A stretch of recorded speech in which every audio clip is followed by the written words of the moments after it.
کبھی برطانیہ میں سنا ہے کسی نے این آر او لیا؟ کسی کی مجال ہے کسی طاقتور کی کہ وہ کہے کہ ہاں جی میں نے جرم کیا ہے، لیکن تم ہوتے کون ہو مجھے پوچھنے والے؟ اور بلیک میل کر کے این آر او لیا اس نے مجھے۔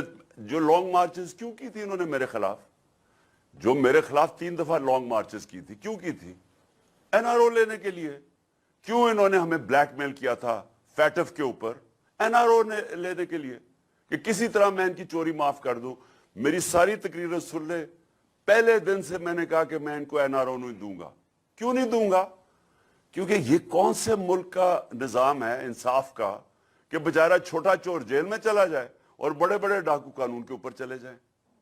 تو اس کے اوپر تو میں بار بار کہہ بیٹھا ہوں کہ ہمارے نبی صلی اللہ علیہ وسلم نے 1500 سال پہلے کہہ دیا تھا کہ ایسے نظام نہیں چل سکتے جو چھوٹے چوروں کو جیل میں ڈالے اور بڑے ڈاکوں کو نہ پکڑ سکے۔ تو تباہی کا تو سب سے پہلے یہ سبب ہے کہ رول آف لا ہی نہیں ہے پاکستان میں۔ یہ سارا جو تماشا ہو رہا ہے اس کا مطلب کہ یہاں قانون کی حکمرانی نہیں ہے، یہاں طاقت کی حکمرانی ہے۔ یہاں جو طاقتور ہے وہ جو مرضی چاہے کر سکتا ہے۔ جو یہ سارا اعظم سواتی کا کیس ہوا، یہ جو مجھے گولیاں لگی ہیں، میں ایف آئی آر ہی نہیں کٹوا سک رہا ملک کا ایکس پرائم منسٹر، کیونکہ طاقتور سامنے کھڑا ہوا ہے۔ جدھر طاقتور سامنے آتا ہے ادھر انصاف چلا جاتا ہے۔ صرف جو کمزور آدمی ہے، جو مرا ہوا ہے، جو بیچارہ گرا ہوا ہے، جو سارا دن دہاڑی کر کے محنت کرتا ہے، وہ بیچارہ صرف وہی آدمی ہے جو جیلوں میں جاتا ہے، کیونکہ اس کو کوئی پوچھنے والا نہیں ہے۔ وہ قصوروار ہو یا نہ ہو وہ جیل میں چلا جائے گا۔ طاقتور کو یہ اب آپ کے سامنے تماشا ہو رہا ہے کہ سارے ملک میں ڈیل کی جا رہی ہے۔ یہاں طاقتور ڈاکوؤں سے ڈیل کی جاتی ہے، ان کو جیلوں میں نہیں سزا نہیں ملتی، ڈیل ہوتی ہے۔ تو یہ ڈیل ہو رہی ہے سارے ملک کے سامنے۔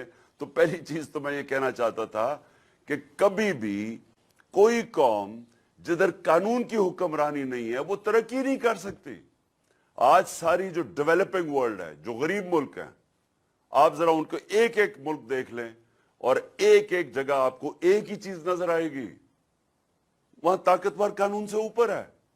وہ بھی پیسے چوری کر کے ملک سے باہر بھیج رہا ہے، وہ بھی باہر بینکوں کے اندر بڑے بڑے لنڈن نیو یارک میں بڑے بڑے محل خرید رہا ہے۔ وہ ہر غریب ملک کا یہی مسئلہ پڑا ہوا ہے۔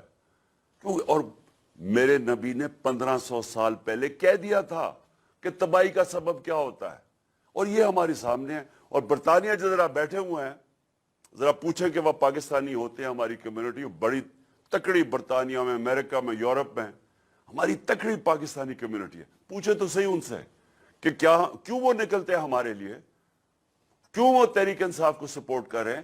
کیونکہ وہ جانتے ہیں، ان کو پتہ ہے کہ انصاف کیا ہوتا ہے۔ انہوں نے ان معاشروں کے اندر انصاف دیکھا ہوا ہے، اور ان کو پتہ ہے بیچارے زیادہ تر تو یہاں سے بھاگتے اس لیے ہیں کہ یہاں انصاف ہی نہیں ہے۔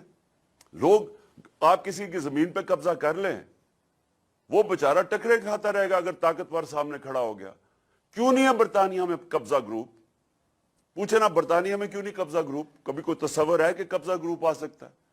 یورپ میں کیوں نہیں ہے قبضہ گروپ؟ امریکہ میں کیوں نہیں ہے قبضہ گروپ؟ یہ تو صرف وہ بنانا ریپبلکس میں ہوتے ہیں۔